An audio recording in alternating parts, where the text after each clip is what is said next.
the SEC approved Bitcoin futures ETFs. And the SEC's logic was, the CME regulates Bitcoin futures, therefore the ETF is tracking a regulated thing, even though the futures price is riffed off of the spot market, right? There's a 99.5% correlation. So the main argument they're making is, how could you possibly approve futures and think that those would be okay and not spot? It doesn't make any sense. Because if there's fraud and manipulation in the spot market, it would clearly transfer into the futures market, into the ETF.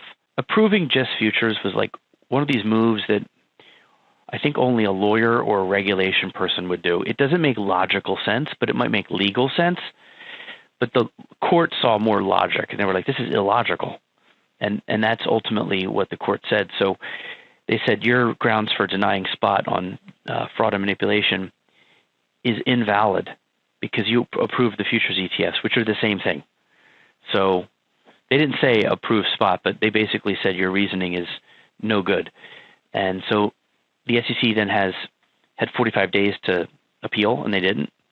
And the other option they could do is they could come out when the first filing, when they have to deal with the first filing deadline, which would be January 10th, they could come out and have a new reason for denial. They could say, well, we think custody is a problem now. And that was one thing we worried about, was that they could have a new reason for denial. But we are constantly in touch with people back channel. We have been also looking at the documents, and what's been going on is the issuers have received comments from the SEC on the filings, and they've taken these comments and questions and re-edited their filing to make more disclosure, better disclosure, and they file what's called an amendment. The more amendments come in, the better we are, because that's like a normal process. Every other time they denied the ETF over the 10 years, it was like radio silence and then bam, a long denial letter. So the fact that they're working with the issuers is a huge deal. Clearly, we think someone up high, probably Gensler, said, let's do this, and told each branch that's involved, figure out a way to make this work. That's what we think. I mean, there's still this, we have a 10% chance still that there could be like a major rug pull. Like somehow they just go, no, we're not ready, and it's a big disappointment. So I'm not saying it's a 100% chance, but the more routine this gets, the better off it is. Because before it wasn't routine. It was radio silence and then this really awful sort of nasty denial, not nasty, but like disappointing denial.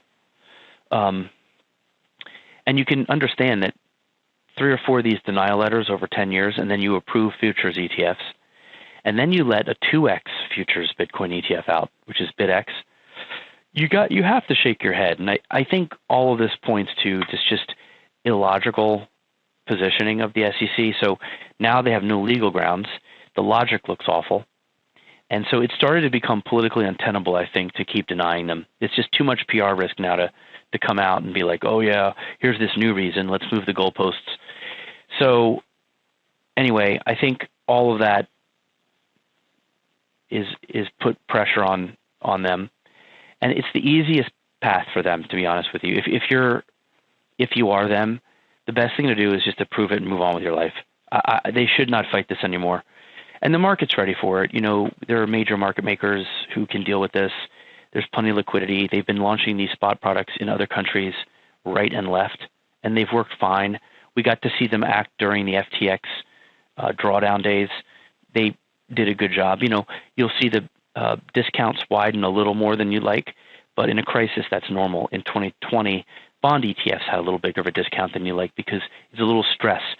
So again, but we monitor how well it tracks during bumps up and, you know, crashes, not crashes, but drawdowns that are steep, and it's fine.